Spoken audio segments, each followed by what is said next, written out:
Assalamualaikum Pak Jamu Kertabudi. Waalaikumsalam warahmatullahi wabarakatuh. Sehat Pak?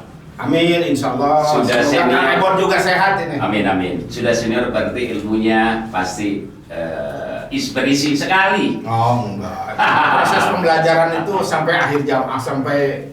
Jadi saat ini podcast saya ini kedatangan Pak Jamu ini topiknya agak berat ini. Waduh. Agak berat karena ilmu pemerintahan tentang birokrasi yang saya subscribernya mungkin hal yang baru gitu.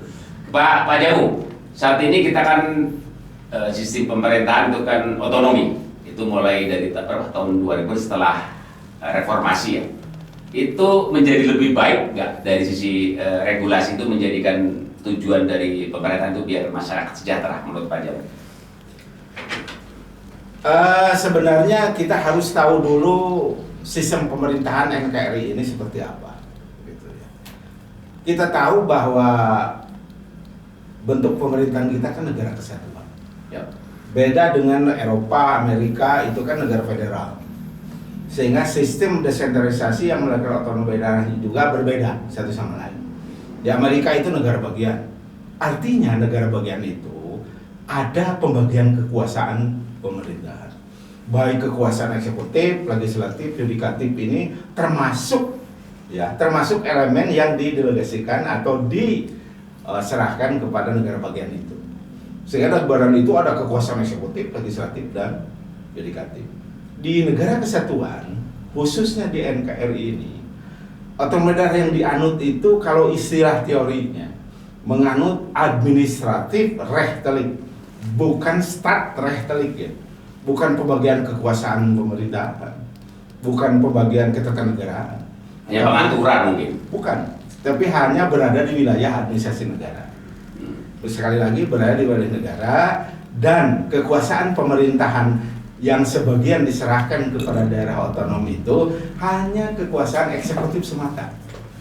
Jadi lagi saya tapi kan yang menjadikan biar rakyat sejahtera ada pembangunan kan hanya di eksekutif aja. Karena kalau seandainya masalah politik luar negeri, keamanan itu kan sebenarnya kadang-kadang tidak bersentuhan dengan kesejahteraan, justru malah di eksekutif gitu kan.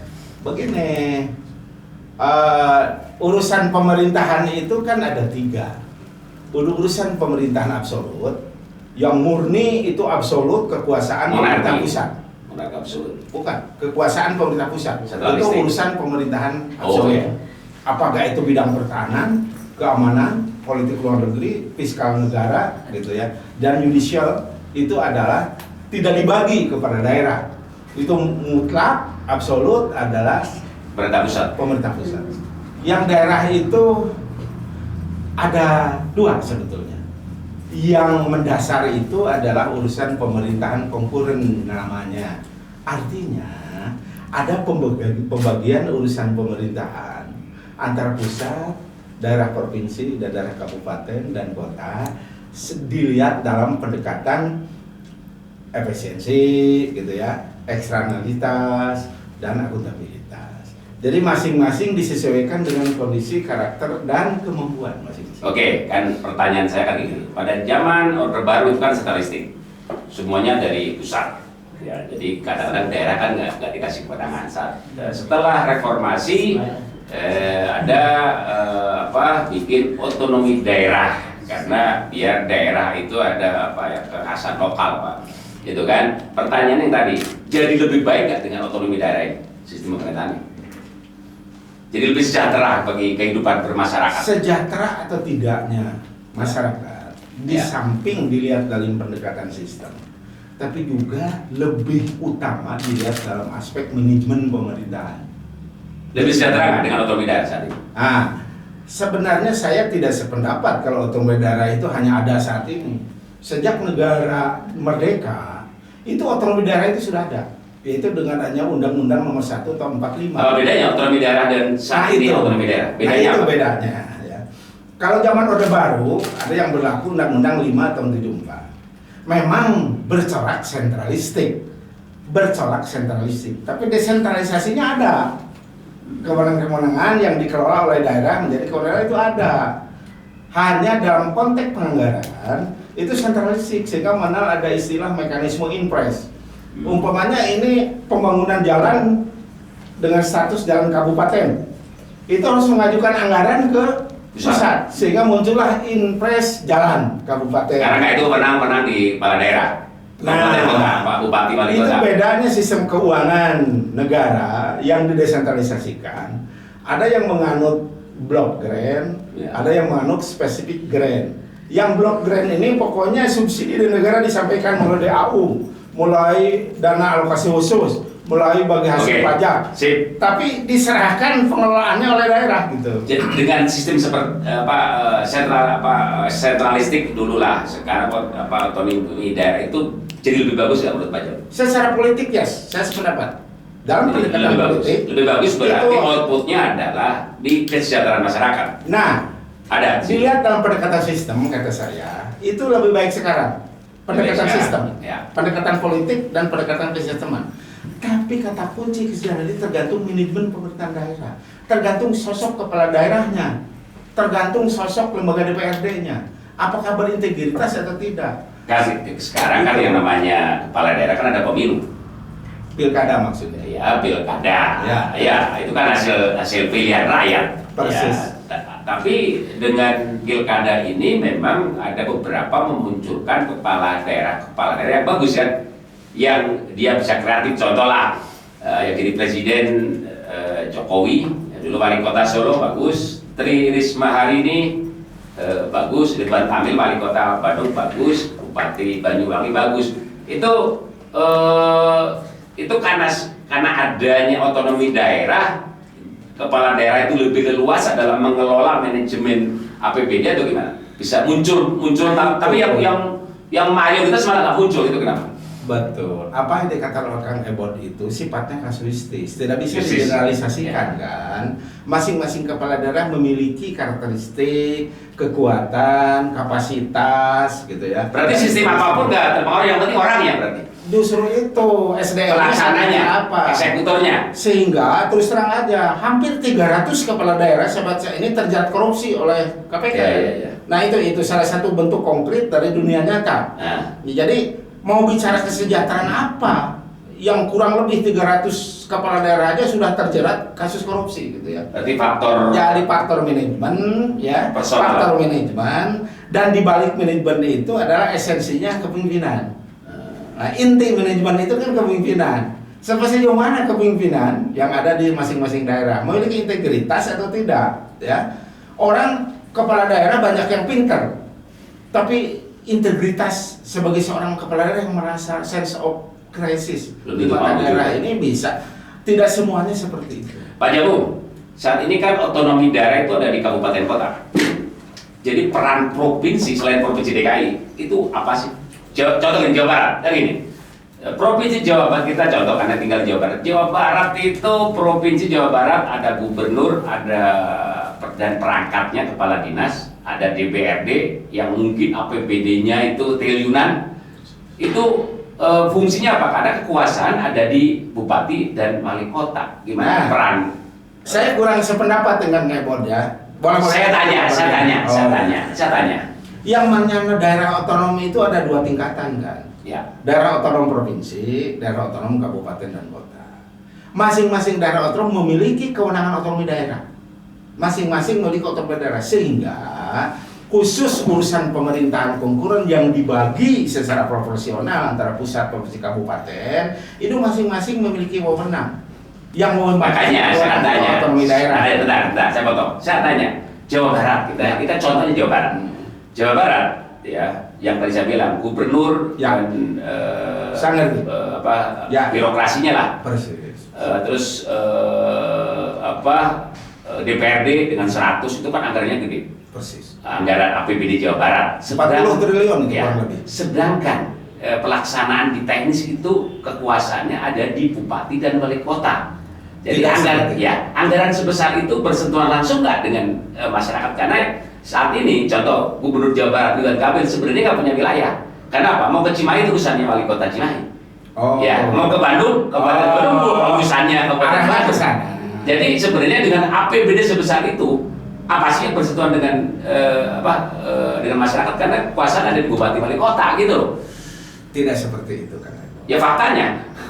Faktanya tidak seperti Ya, itu. jadi makanya Gitu ya. dengan anggaran triliunan APBD Jawa Barat itu untuk masyarakat apa? Ya, yang ngerti. Yang namanya gubernur itu memiliki dua kedudukan. Gubernur itu bukan hanya di Jawa, di seluruh Indonesia. Kita contoh aja Jawa Barat ya. Saya kasus Jawa Barat. Ya, kasus aja. Jawa Barat. Ya. Gubernur itu memiliki, Gubernur Ridwan Kamil itu memiliki dua peran, dua jabatan, dua kedudukan. Satu kedudukan sebagai wakil pemerintah pusat Ya. dengan ajas dekonsentrasinya. Ya. Keduanya sebagai kepala daerah Betul. yang memiliki wewenang otonomi daerah. Yang namanya otonomi daerah ini kewenangan daerah intinya, ya. Kewenangan daerah provinsi seperti apa, kewenangan daerah kabupaten kota masing-masing pada punya lahan. Ya, oke. Contoh, ya. Soal jalan aja, soal teknis. Jalan itu kan terbagi tiga. Ya. Ada jalan dengan status jalan pusat, jalan negara, ada jalan provinsi, ada jalan kabupaten dan kota. Ini yang membiayainya itu masing-masing kepala daerah itu, gitu kan? Sehingga dengan seperti di urusan pemerintah bidang pertanian berbeda kewenangannya dengan urusan pertanian di kabupaten kota. Masing-masing punya lahan dan sekaligus anggarannya difokuskan kepada itu. Di samping itu karena kepala daerah provinsi juga kedudukan Kepanjangan tangan. wakil pemerintah pusat atau benar kepanjangan tangan dari pemerintah pusat, itu diberi kewajiban untuk memberikan bantuan keuangan kepada kabupaten kota untuk membantu kewenangan kabupaten itu. Ya, kita mengenal di anggaran ada istilah Banggub, bantuan gubernur kepada kabupaten kota tertentu yang membutuhkan, ya, untuk memberi Tumpang tindih. Ya. Tumpang tindih ya, oh, ya dari Bukan tumpang tindih. ini. Tumpang tindih. Begini ya. Sistem otonomi daerah yang dianut di negara kesatuan Republik Indonesia itu menganut dua ajas. Ajas interrelasi, ajas interdependensi. Artinya tingkatan pemerintahan dari pusat, provinsi, kabupaten Bandung itu harus menggambarkan saling keterkaitan dan saling membutuhkan atau saling ketergantungan. Sehingga anggaran apapun, baik dari pusat melalui APBN-nya, APBD provinsi, APBD Kabupaten Bandung, semuanya semata-mata untuk kepentingan masyarakat, ya. Masyarakatnya sama, tapi wewenangnya berbeda, gitu kan? Levelnya berbeda, sehingga anggarannya seperti itu. Tapi program dari provinsi ini kan kita hanya satu contoh Jawa Barat, ini kan sebenarnya seluruh Indonesia juga sama. Kebijakan dari provinsi sebenarnya jarang yang bersentuhan langsung dengan masyarakat, ya. Jarang. Karena itu ada di bupati wali kota, ya. Jarang bersentuhan langsung. Semuanya bersentuhan langsung. Bersentuhan langsung. Secara teknis, ya. Secara teknis. Apalagi saya pengalaman di dunia pemerintahan, ya, sebagai praktisi juga. Umpamanya bagaimana APBN provinsi melaksanakan program pertanian di wilayah provinsi Jawa Barat. Jelas dia itu bermitra dengan insan-insan petani, ya, sesuai dengan kewenangan provinsi. Demikian juga kewenangan kabupaten di bidang pertanian, bermitra juga dengan komunitas-komunitas pertanian dan sebagainya. Bidangnya berbeda, tapi substansinya sama. Maaf, bidangnya berbeda, substansinya sama dan sebagainya. Nah itu jadi ada pembagian gitu, ya, saling ketergantungan, saling keterikatan gitu dengan semuanya. Itu maksudnya. Oke, Pak Jamu, kita ganti topik. Dengan sistem pemilihan langsung kepala daerah, ya, itu kan dipilih langsung dari rakyat. Saat ini menurut Pak Jamu sudah menghasilkan pemimpin yang dibutuhkan rakyat atau hanya disukai oleh rakyat saat ini? Rata-rata yang terpilih itu yang kualitas atau hanya dia disukai menurut Jawa Barat lah. Jadi pemimpin kabupaten wali kota Jawa Barat menurut Pak Jamu yang sukses dalam mengelola daerahnya, Pak? Saya ingat waktu pengukuhan sebagai Profesor Budiono, mantan wakil presiden di UGM, ada sambutan yang menarik. Kualitas demokrasi yang berupa tingkat kesadaran dan pemahaman pemilih atau rakyat untuk memilih pemimpinnya akan sangat tergantung kepada kualitas dan perkembangan perekonomiannya. Ya. Kalau ekonominya meningkat bagus, dengan sendirinya kualitas demokrasi ini bisa terangkat menjadi lebih berkualitas. Kualitas demokrasi berbanding lurus dengan kualitas ekonomi. Itu kata beliau, Profesor Budiono, saya sependapat itu ya. Ya. Nah, kalau sudah berbicara tentang ekonomi rakyat, apalagi dalam kondisi kekinian, dalam kondisi yang demikian ada semacam krisis ekonomi bagi kepentingan masyarakat, kita jangan terlalu idealis berpikir bagaimana meningkatkan kualitas demokrasi sehingga pemilih ini dituntut untuk meningkatkan kesadaran, pemahaman bagaimana memilih pemimpin yang baik, bagaimana pemimpin yang cerdas, bagaimana memilih pemimpin yang integritas. Selalu banyak ekses karena ekonomi rakyat seperti ini, sehingga akhirnya muncullah apa yang dinamakan dengan politik transaksional, gitu ya. Nah, memang dalam konteks pemilihan dalam konstitusi Undang Dasar 45 khusus kepala daerah ini di sana berbunyi bahwa kepala daerah baik gubernur, bupati, wali kota dipilih secara demokratis. Titik. Pengertian demokratis ini ada dua, bisa dipilih oleh DPRD, itu masih termasuk demokratis itu. Karena DPRD juga mewakili rakyat. Persis. Kemudian bisa dipilih langsung oleh rakyat, ada dua. Tapi undang-undang Pemilu kan ada. ya, undang-undang pilkada, maaf bukan pemilu ya, beda. Pemilu dengan pilkada beda. Undang-undang nomor 10 tahun 2016 tentang pemilihan langsung daerah ya, sudah presiden dengan DPR-nya sudah menyatakan yang dipilih ini pemilihan langsung kan gitu. Dan itu pertanyaan saya tadi, dengan sistem pemilihan langsung itu menghasilkan pemimpin yang berkualitas menurut Pak Jawa?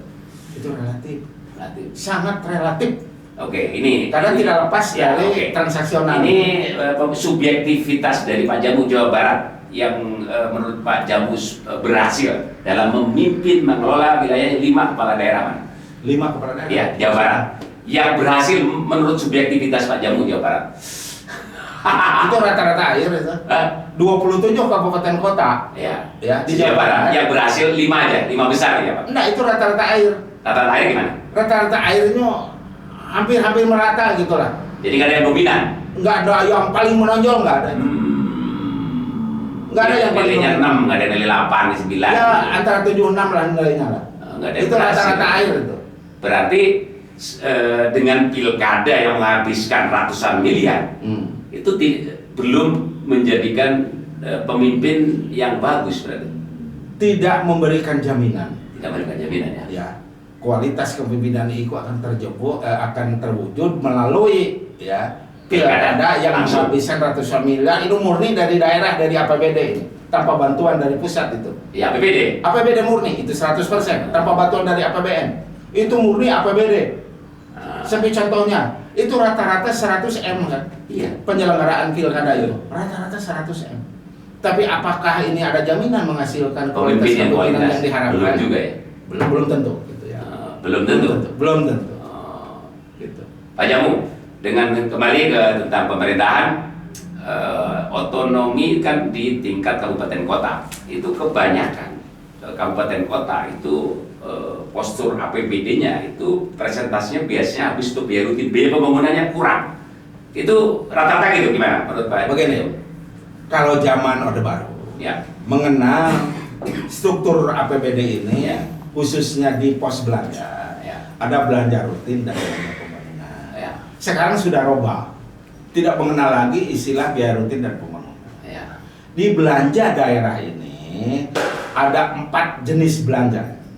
Belanja operasi, belanja tak terduga, belanja modal, dan belanja transfer. Hanya 4, gitu ya. Hanya 4. Ketentuan Menteri Keuangan berdasarkan peraturan pemerintah dari Presiden sekarang sudah jelas. Ya. Pusat atau melalui APBN akan memberikan subsidi tambahan. Ya, tuh subsidi tambahan berupa melalui dana gitu ya, melalui dana insentif daerah dari APBN ini. Salah satu unsurnya apabila dalam postur anggaran, bukan struktur ya, dalam postur APBD perbandingannya maksimal 45% untuk belanja pegawai dan 55% untuk belanja pembangunan. untuk kepentingan rakyat. Idealnya itu. Bukan ideal, ini ketentuan. Ketentuan. Sehingga kemarin ini waktu tahun-tahun pembahasan RAPBD tahun 2022 kemarin banyak yang terlambat pengesahannya. Karena ada ketentuan dari atas mulai 2023 kemarin itu pembahasan dari 2000 aturan turunnya akhir 2021 untuk pembahasan APBD 2022 termasuk APBD Cimahi ini ada keterlambatan karena bagaimana mengolah antara pemerintah kota dengan DPRD agar posisi anggaran itu 45-55 itu maksimalnya. Syukur-syukur kalau lebih untuk kepentingan rakyat ya, bukan 55 bisa. Kalau Cimahi berapa persen? Kan amanat undang-undang aturan kan 45% untuk biaya rutin lah, untuk gaji untuk apa, 55 untuk belanja biar pembangunan jalan lah ya, ekonomi jalan. Kalau Cimahi berapa? Sudah mengarah ke sana. Sudah mengarah ke sana. Sudah mengarah. Semua daerah otonom di seluruh Indonesia sudah mengarah ke sana karena ini sudah ketentuan. Hanya apa boleh buat gitu ya. Dan Cimahi baru kemarin belanja operasi khususnya belanja pegawai itu 45%. 40%, ya. 55 untuk ini. Udah bagus berarti. Udah cukup Pak berjalan. Pak Jamu, saya pernah dengar Bu Sri Mulyani sebagai Menteri Keuangan dan Presiden itu teriak-teriak bahwa dana daerah itu diparkir di bank. Jadi tidak tersalurkan. Kok bisa seperti itu? Kenapa? Kok daerah itu penyimpan nggak dibelanja itu faktor apa? Saya sependapat dengan Ibu Menteri itu ya. Ya. Saya sependapat. Masih banyak kasus yang terjadi di daerah. Alasannya banyak. Proyek pembangunan tidak otomatis lancar pada saat realisasi anggaran. Umpamanya ada pembebasan tanah masih mengulur waktu karena berdasarkan musyawarah. Kemudian banyak hasil tender yang tidak memenuhi syarat, diulang sehingga terlambat dan sebagainya. Itu salah satunya. Tapi ada faktor subjektif di dalamnya. Ya. Lebih lama dana tersimpan di bank, otomatis akan meningkatkan PAD. Oh, meningkatkan PAD. Itu faktor-faktor subjektif, tapi ada nuansa. Bukan cari bunga aja, bukan? Ya itu, karena yang namanya yang Bana itu mengenal ada istilah bunga bank, ya karena di setiap daerah otonom itu memiliki kas umum daerah yang dipegang oleh bank. Kalau di Jawa Barat itu BJB, Bank Jabar sebagai kas umum daerahnya ya, Bank Jabar. Lebih lama mengendap, otomatis ini masuk ke PAD lain-lain yang sah sebagai bunga bank, bunga rekening, ya itu masuk itu. Sebenarnya itu negatif kalau dana diparkir di bank itu positif negatif bagi pembangunan sebuah wilayah. Dari kepentingan rakyat itu negatif itu jelas. Harusnya dibelanjakan kan? Biar iya itu bagaimana caranya? Ya anggaran yang sudah ada melalui kas posisi yang sudah tertampung uangnya secara nyata itu harus keluar sesuai dengan pos masing-masing dan merasa rakyat itu menikmati lah, gitu ya. Nah menikmatinya baik pembangunan fisik maupun pembangunan non fisik ya itu kan kepentingan rakyat. Tapi kalau hanya berpikir sempit demi kepentingan meningkatkan PAD gitu ya, itu juga gitu. Secara normatif is oke-oke aja gitu ya. Jawa Barat rata-rata parkir duit atau gimana di Jawa Barat rata-rata? Rata-rata ada pengendapan dana itu. Rata-rata ada. Rata-rata ada. Karena konsekuensi tadi peningkatan PAD itu. Peningkatan PAD. Sehingga kurang memperhatikan bagaimana ya uang itu tersalurkan sesuai dengan pos APBD kepada rakyat gitu ya. Sebenarnya itu idealnya itu yang benar itu gitu ya. Harus disalurkan lah. Terakhir Pak Jamu. Ternyata udah 25 menit kita pertanyaan terakhir. Sistem pemerintahan itu kan banyak sekali. Tadi kalau Indonesia sistem NKRI dengan sistem presidensial ya. Ada sistem Malaysia ya, negara bagian ya, parlementer ya, Malaysia parlementer, ada monarki absolut ya seperti Brunei, terus Arab Saudi, ada negara komunis yang dengan satu partai, Cina, terus Korea Utara, itu kan sistemnya macam-macam ya.